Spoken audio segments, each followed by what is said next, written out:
All right, we're kind of doing a table talk without a table again. This time we're not doing it from a car. I'm between a chalk bowl and my wife's office, so very uncomfortable position to be in. Sitting right outside your wife's office, but she's not here. Kind of like between two ferns without a guest and no ferns. Just between. Yeah, and none of the comedy. A lot of energy, Yeah. a lot of motion, a lot of fun, a lot of high-fiving, a lot of smiles.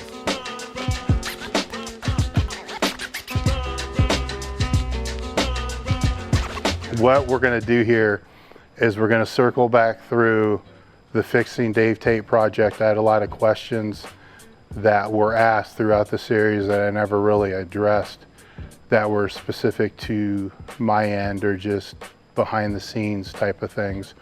And I've tried to do it on Instagram a couple times and failed as far as doing it live because I always end up going off on different rants and tangents. So I organize this a little bit better to be able to go through and give you guys a better picture of the whole project and training kind of from my perspective. So the first series of questions is more just overview, overall type questions that were asked. And each of these were asked several times, so I kind of condensed them down into it. So I'm not going to quote anybody's name specifically because there are multiple questions for the same one. What was my biggest takeaway from the experience? The experience is, it's not really over. So I wouldn't say there is a biggest takeaway from it. What I would say is there being 6 months or so into it, there was I'm kind of searching for the word, but what I want to say was a reminder to me on how important it is to be able to auto-regulate your own training programs, especially if you've been doing this for a very long period of time. I've been training myself for 35 years, so nobody's ever going to know how to train me better than me. Nobody's going to know what goes on in my head more than I know what goes on in my head, and nobody's ever going to be able to feel what I'm able to feel. So there's been a few times throughout my training career, and I'm not going to count when I was younger because you haven't developed the skills to be able to regulate your training to very much of a degree. But there's been a few times throughout my whole training life that I've kind of just turned over the reins entirely, and it's always led to, I don't want to say bad things, but it always led to very stagnant things or, non-optimal results. So, and with this project, I never let go of the reins entirely. I always kept them held pretty tight, but there were some times where my own regulation and some of the things that I was regulating, I probably could have done a little bit better, and I'll get into that as we go on later. But from that is, well, the biggest takeaway is I may have let go of the reins a little bit too much, and now I know to keep better grasp of that, but I was also going into some uncharted territory as well. A general overall question that I'm always asked is, anytime I do any different type of training or each year that goes past, if I could go back in time, could I change anything knowing what I know now? I really don't like this question because the only thing that I would ever change has to do with, basically how I treated other people. It had nothing to do with the training ever.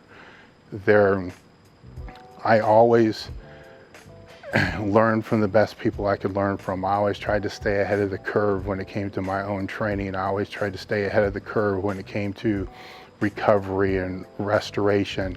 If you go back through our archived YouTube channel, you'll see many years ago when I was still competing, Jim Wendler and I went to the Browns training camp to see Buddy Morris and Thomas Lindsay because I was having some knee injuries. So I went to the best to be able to help with the knee strain. So I never fucked around. I always had, especially when I came to Westside, I got more serious about it. I always had a doctor in the corner. I always had a physical therapist, one or two in the corner throughout the whole training process. And I invested heavily in recovery and restoration to be able to keep all that intact with what everybody knew. Are things different now than they were then? Yeah, but I can't go back and say I would have learned. You do the best with the best knowledge that you had, and I had Louis Simmons and Mel Siff and some of the best physical therapists at the time helping me. So the majority of the issues I have, they're wear and tear. So there's not a whole lot I could have done to prevent that except just not train. A lot of the issues I have still would have happened 10, 15 years from now, and I have the parents to be able to prove that's the case. The other thing is, throughout my whole competitive career, my whole training career, essentially my whole competitive career, is I never wanted to walk away asking what if. That was probably the biggest driving force, the biggest fear, the biggest motivator that I had for everything that I did. But it also created situations to where I walked on the ledge, fell off the ledge a lot because of that one question. And that all really started after I tore my left pec tendon and had to have it surgically attached. This was before coming to Westside because I was going to quit. At that time, I figured I graduated from college, I had my degree, I kind of knew what I wanted to do. I didn't really see the point of it anymore, and I wasn't able to make progress, in the 3 or 4 years prior to that. And then, after a couple conversations with Louis, I changed my mind on that. When I came back, I realized that if I would have quit in '89 or whenever that was, I would have spent the rest of my life asking myself, what if? And so from that point forward, every training session, every week, every meet, everything that I approached from the powerlifting standpoint, that was always in the back of my mind. So did it push me too far? Did I push myself too far mentally?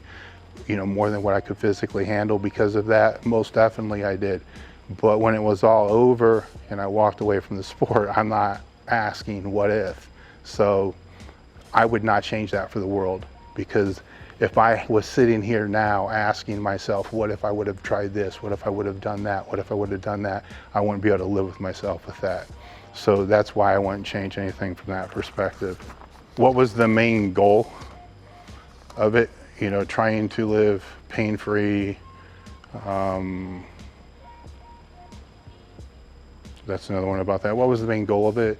The main goal of it was,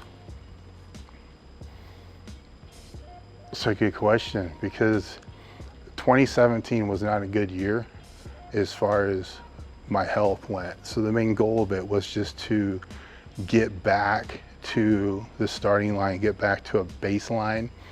And due to circumstances which haven't been discussed, and I don't want to discuss, the conditioning level was probably lower for me than it's ever been in my life. So it was kind of getting back from a point where it was the hole was so low that I wasn't really sure what the best way to come out of it was. And because it was so low, I saw that as a very good opportunity to address a lot of the nagging issues that I've lived with for well over a decade. So imagine in your own training, if you get a little hurt, you're going to kind of find ways to work around it, kind of keep moving on. But let's say you get really, really fucked up to where you can't train, and then that extends and it extends and it extends. And you get to a point where, you're deconditioned, you can't train, and, everything's kind of just complete shit. Would you rather, already knowing that it's going to take you months to be able to get back to what I call a starting line, a place to where you can start training to get in shape again, would you rather spend that time trying to just do general shit that you already know how to do, or would you rather spend that time trying to see if you could, fix a lot of the nagging things that have always been there, because you really can't do a whole lot of anything else anyhow? So that was kind of where it all started from, where it stemmed from. and what the overall goal of it was. You know, have we reached that overreaching goal? Yeah, that was met, you know, a while ago. So those are kind of the overreaching questions. There are questions that are a little bit more specific now to things that John was having me do. This one or series is, you know, what changed perspective-wise, lifestyle-wise, and so forth. Well, I started training. I mean, before this, I really wasn't doing a whole lot of anything. Before I started working with him, the number one goal that I had was just to be able to squat, bench, and deadlift 135. I've written statements before, and I've talked to a lot of other people, you know, online and over the telephone about sometimes the hardest 3 lifts to do are 135, 135, and 135. That's because when you get kicked down so hard that your health gets hit so hard, or whatever the situation is, you know, be it a hip replacement or something like that, getting back to the first plate means that you're pretty much all the way through the recovery process or the rehab process, and that's boring as fuck. It's not fun, you know, and it sucks. So those 3 lifts are kind of the start to be able to do those 3 lifts relatively without a whole lot of pain. So that was the one thing that really changed there. As far as lifestyle wise, nothing really changed. You know, it kind of stayed the same. There's not a whole lot that changed there. There's things that still need to change, but everything is segmented. Everything is programmed out over extended period of time, which I'll talk about when I get into the conjugate stuff. This question is related to, you know, what would be your game plan, but it's kind of past tense, but to ensure that you don't get bored, slack off with the mobility and energy system work to ensure that it kept part of your program. A couple things with that. There were some aspects of the energy system stuff that I just didn't do, you know, so that's flat out I just didn't do. So there's no excuse for it other than just being lazy, and I don't fucking like to do cardio. And to be completely honest, it's not really part of my overall plan at this time. You know, I'll discuss that more when I get into the conjugates part of this whole thing. Because it wasn't a part of my plan that I felt was necessary at the time, I didn't pay that much attention to it. So it was just very, very minimal just to be able to help with recovery. As far as the mobility stuff, and I hate to use the word mobility stuff because I don't think there's such a thing as a corrective, non-corrective. There's just exercises and things that aren't exercises. But as far as the stupid shit, you know, that's what I would call it, the stupid shit that I don't like to do. You know, it doesn't matter. I think a lot of people don't understand the training process very well. You know, it's at least my interpretation of the training process. I don't love to fucking go train. You know, it's not, most of the training that I do, I fucking don't like. I don't want to do it. You know, it sucks. I mean, when I was at Westside, I fucking hated reverse hypers, but I did them 10 times a week. You know, I hated glute ham raises. I did them all the fucking time. You know, there's a whole lot of training that you have to do that's just boring and monotonous, that it just needs to be done. It doesn't matter if it's boring or monotonous or you don't like doing it, you still have to fucking do it. It's a necessary part of being able to be conditioned and in shape enough to be able to handle the 20% you really want to do. And for me, that's the dynamic work. It's the max effort work. It's like no different than anybody else. It's lifting the heavier shit and, you know, pushing yourself to the max. Those are the things that I love the most, but you can't just go in and do that because you're gonna fucking destroy yourself. You can't do it. You have to do the other things to be able to handle that. So from that question, I'm not gonna get bored doing the shit I don't like to do because I've always done the shit I don't like to do. It's just part of fucking life, man. If you can't do the necessary things that you need to do to be able to take care of the things that you really love to do, then you're never going to do the things that you love to do. You know, I don't know how else to really explain that.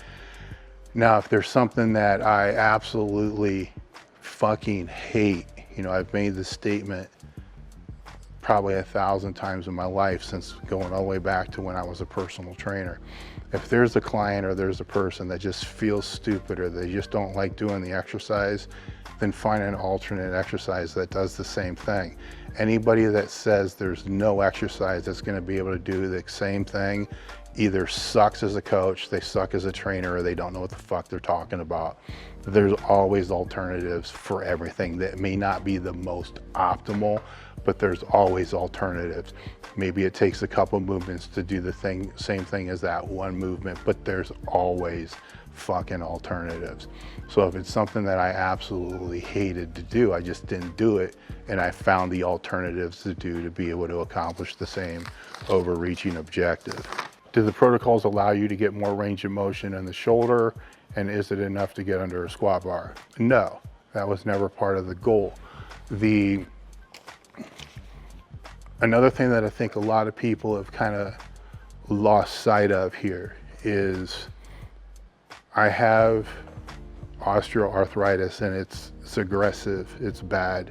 It's, I'm bone on bone, more than just my hips that were replaced. It's in my knees, it's in my wrists, it's in my shoulders, it's in my elbows, it's, in my fucking ankles. It's pretty much everywhere you are and can be bone on bone, and that's going to continue, to slowly or aggressively, depending upon how I pursue and live, get worse over a period of time. It's not going to reverse. It's just a matter of trying to maintain it. The right shoulder became problematic and frozen in 2004, and I've been able to, and it needed replaced then. I've been able to maintain it and not need the replacement, but I have nowhere near the range of motion to get under a squat bar or bench the bar to my chest. So I've made modifications to my training since then, but I haven't had to need it replaced because it's not in 24-hour pain that I can't live with and have to have it done. So that would be a joint that would be a very good example of, with all the people that I've worked with, from Eric Serrano as my doctor to Chad Simmons is a local physical therapist, Kyle Riles is another local physical therapist, and even John, all those people that I've worked with, this is an area we just stay the fuck away from because there's a risk-benefit ratio. We don't want to risk making it worse for 5 degrees more. It's fine as it is. I can live with it as it is. It's not going to get better. And if we do get it better, it's not going to get significantly better where it's going to change my life. The only way that's going to happen is if I get it replaced, and I have no intentions on trying to do that. So no, I'm not going to end up getting under a squat bar again. And I'll tell you straight up, if I ever work with a therapist that tries to push me towards that and tries to work that area towards that, I will punch them in the face and leave the fucking office. I will not work with them. I know more about my own shoulder than anybody else does, with the exception of maybe the orthopedic that knows what is exactly in the joint. So that's kind of a misnomer. And with that, the whole rest of my body is kind of in that same state, where sometimes there's good days, some days there's bad days. There's no, a lot of these questions ask about pain. I am not going to be pain-free. I judge my pain, and we've been tracking it since working with John on what is it when I get up in the morning. It's always between 2.5 and 3. It's not gonna go down. It just isn't. If I wake up one day and my pain is like 0, then I'm gonna really wonder I'm gonna think I'm dead. Something happened, because that's just the way it is. What we don't want is for it to become 4, 5, 6, 7, and work up into that range. There are times if I have a flare up where it will go into an 8 to a 10, and that's fucking awful. It's terrible. So we're trying to not have those days where it's worse, but there's always going to be pain. When I train, there's always going to be a certain degree of pain. But I realized a long time ago, there's a difference between being hurt, injured, and fucked up. And now there's a 4 scale of that, which is just arthritic. You know, so there's 4 different factors that play into that pain scale. I have to know where it is. I'm okay with training arthritic because I really don't have a choice in that matter. I'm okay with training hurt. You know, I'm not okay with training injured, and I'm not okay with training, you know, really fucked up. That's where modifications have to be made. But no, I am not pain-free. I'm not going to be pain-free. Pain management is probably going to always be part of my medical protocol, you know, working with Eric Serrano for the rest of my life to some degree or another. And that's, you know, more of a medical conversation on that side of things. So, and to go down that route, I'm not dependent on pain meds or anything like that. So, but there are times when, you know, cortisone may be required, or, you know, different pain meds may be required at different times based upon what's going on with inside the joint, which with arthritis isn't like rheumatoid arthritis, which you can kind of pinpoint what the triggers are. I can't really pinpoint what the triggers are. Having lived with it for 20 years, I don't think I'm really going to be able to point what the triggers are. When it gets bad, it just gets fucking bad. You know, that's the way it is. So a lot of the people that have reached out to me, especially on Instagram, that are older, that have, you know, arthritis or rheumatoid arthritis and so forth, no program is going to make you pain-free, but the programs can help to make your pain not get worse. And I think that has to be taken into consideration, because anybody who's in the same boat that I am understands there's a big difference between, you know, living with the pain that you have to live with and when it gets worse. When it gets worse, fucking sucks. So just to be able to stay out of that is a good thing.